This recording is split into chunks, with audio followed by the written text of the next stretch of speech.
आप सभी को नमस्कार। पिछले कुछ दिनों से दिल्ली के अंदर ऑक्सीजन की भारी कमी चल रही थी।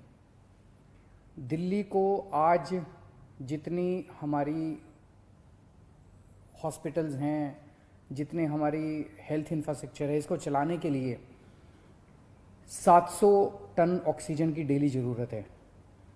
लेकिन दिल्ली को मिल रही थी किसी दिन 300, किसी दिन 350, किसी दिन 400, किसी दिन 450। इस तरह से दिल्ली को ऑक्सीजन मिल रही थी, जिसकी वजह से अस्पतालों में कमी हो रही थी। अस्पताल मैसेज पे मैसेज डाल रहे थे, फिर मीडिया में आ रहा था इस अस्पताल में घंटे भर की ऑक्सीजन बची है, उधर आधे घंटे की ऑक्सीजन बची है, मरीजों की मौत हो सकती है, और काफ़ी ज़्यादा दिक्कत हो रही थी। लेकिन कल पहली बार दिल्ली को 730 टन ऑक्सीजन केंद्र सरकार ने भेजी है। जैसा मैंने बताया, दिल्ली को 700 टन ऑक्सीजन की ज़रूरत है। कल पहली बार केंद्र सरकार ने 730 टन ऑक्सीजन भेजी है। हम तहे दिल से दिल्ली की जनता की तरफ से, उनका मुख्यमंत्री होने के नाते, मैं केंद्र सरकार का बहुत बहुत शुक्रिया अदा करता हूँ। मैं दिल्ली हाई कोर्ट का बहुत बहुत शुक्रिया अदा करता हूँ। मैं दिल्ली सुप्रीम कोर्ट का बहुत बहुत शुक्रिया अदा करता हूँ। केंद्र सरकार का बहुत बहुत शुक्रिया अदा करता हूँ। इन सब के प्रयासों से हम लोगों को कल 730 टन ऑक्सीजन मिली। हम तहे दिल से शुक्रगुजार हैं। बहुत सारी जानें बचेंगी इसकी वजह से, इस एक कदम की वजह से।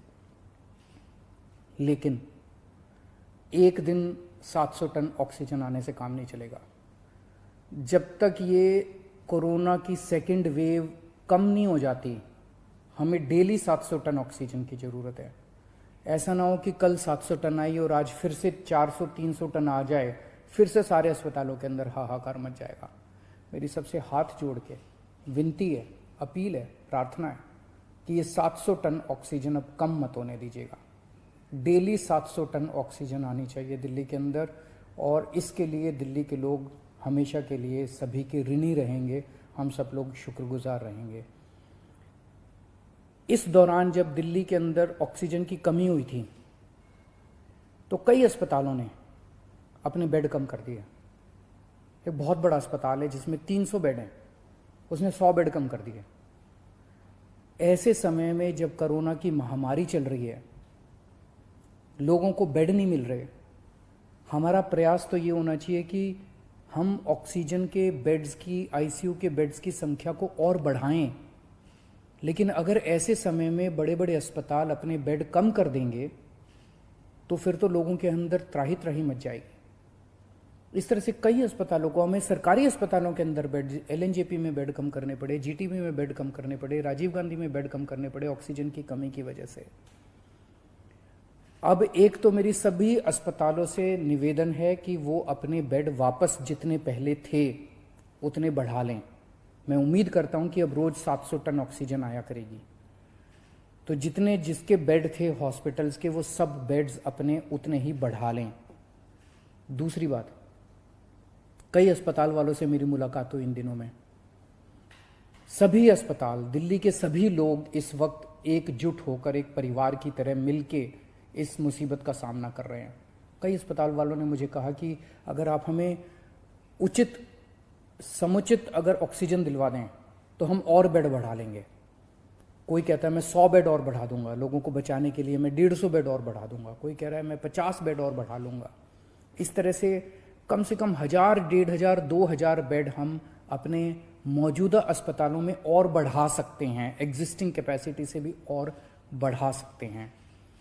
तो मैं पूरी उम्मीद करता हूं कि वो सभी अस्पताल अब जब 700 टन ऑक्सीजन डेली आया करेगी, तो वो न केवल अपने जितने बेड हैं उनको चालू करेंगे, लेकिन जो बेड और जितने बढ़ा सकते हैं, उनकी जितनी भी क्षमता है और बढ़ा सकते हैं, और ज़्यादा से ज़्यादा बेड्स बढ़ाने की कोशिश करेंगे, ताकि ज़्यादा से ज़्यादा पेशेंट्स को एडमिशन दिया जा सके, उनकी जान बचाई जा सके।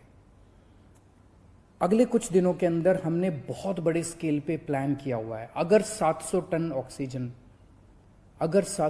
ऑक्सीजन डेली आ जाती है, दिल्ली के अंदर हम इतने सारे ऑक्सीजन के बेड्स क्रिएट कर देंगे। ढेरों बेड्स क्रिएट करने का हमने प्लान बनाया हुआ है।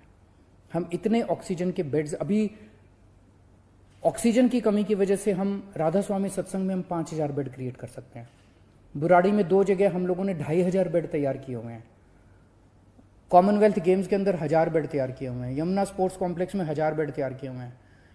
9-9,500 बेड हम तुरंत तैयार कर सकते हैं अगर ऑक्सीजन समुचित मिल जाए हम लोगों को। तो अगर ऑक्सीजन समुचित मिल गई, हम ये सारे बेड ऑक्सीजन बेड्स क्रिएट कर देंगे। अगर 700 टन ऑक्सीजन डेली आने लग गई, मैं आपको यकीन दिलाता हूं दिल्ली में किसी भी व्यक्ति की ऑक्सीजन की कमी की वजह से मौत नहीं होने देंगे। दिल्ली में किसी को भी ऑक्सीजन की कमी नहीं होने देंगे। ऑक्सीजन का बेड हम कम से कम हर एक व्यक्ति को उपलब्ध करा पाएंगे अगर हमें डेली 700 टन ऑक्सीजन मिलना चालू हो जाए तो हर व्यक्ति को ऑक्सीजन का बेड मिलेगा।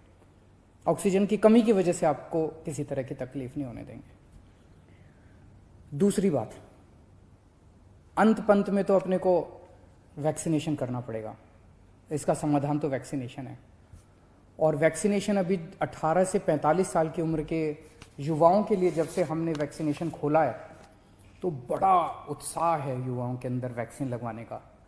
पिछले 3-4 दिन में मैं, मनीष जी, सतिंदर जैन जी, हम सब लोग कई सारे वैक्सीनेशन सेंटर्स का दौरा करके आए हैं, युवाओं से मिलके आए हैं।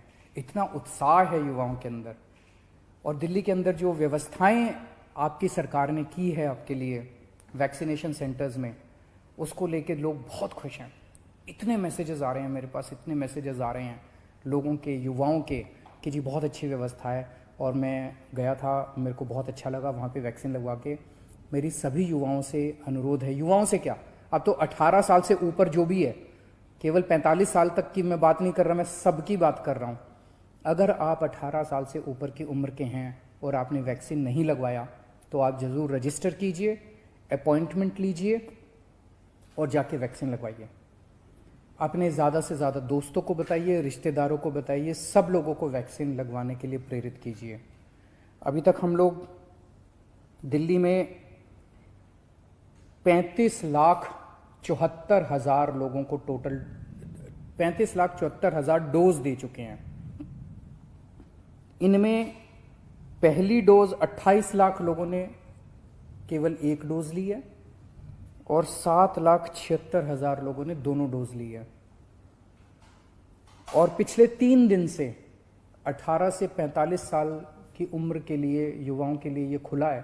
3 दिन में दिल्ली में 1,30,000 के करीब युवाओं को वैक्सीन लगी है और मैं उम्मीद करता हूँ कि आने वाले दिनों में और भी लगेगी। अभी हमारी जितने पिछले 3 दिन के अंदर सारी व्यवस्थाएं बहुत अच्छी तरह से लागू कर दी गई हैं। सारी व्यवस्थाएं बहुत सलीके से, ठीक तरीके से अब चल रहा है, बहुत स्मूथ तरीके से चल रहा है। एक ही कमी है, आज हम चाहें तो इस वैक्सीन को कई गुना बढ़ा सकते हैं, वैक्सीनेशन को कई गुना बढ़ा सकते हैं, लेकिन अभी वैक्सीन की कमी, सप्लाई की कमी हो रही है। अगर हमें समुचित सप्लाई मिल जाए तो जैसा मैंने आपको प्रॉमिस किया था कि 3 महीने के अंदर हम पूरी दिल्ली को वैक्सीन कर देंगे। तो अभी सप्लाई का हम इंतज़ार कर रहे हैं। अगर सप्लाई हमारे पास सफिशेंट आ जाएगी, जितनी जल्दी सप्लाईज आ जाएंगी, हम इसको बहुत सारे सेंटर खोल देंगे। सेंटर खोलने में कोई दिक्कत नहीं है, तो उसकी कोई चिंता नहीं है। और मैं उम्मीद करता हूँ कि आने वाले समय में सभी सरकारें काम कर रही है। ये एक इतनी बड़ी महामारी है जिसको कोई भी अकेले इस पे पार नहीं पा सकता। मैं उम्मीद करता हूं कि आने वाले दिनों में हम इसी तरह से सब लोग मिलके काम करेंगे, सारी सरकारें मिलके काम करेंगी। कोर्ट्स का हम लोगों को बहुत सहयोग मिल रहा है, सभी कोर्ट्स भी मदद कर रहे हैं, सारी संस्थाएं भी मदद कर रही है और मुझे पूरी उम्मीद है कि ऊपर वाले की कृपा से हम जरूर इससे मुक्ति पाएंगे। नमस्कार।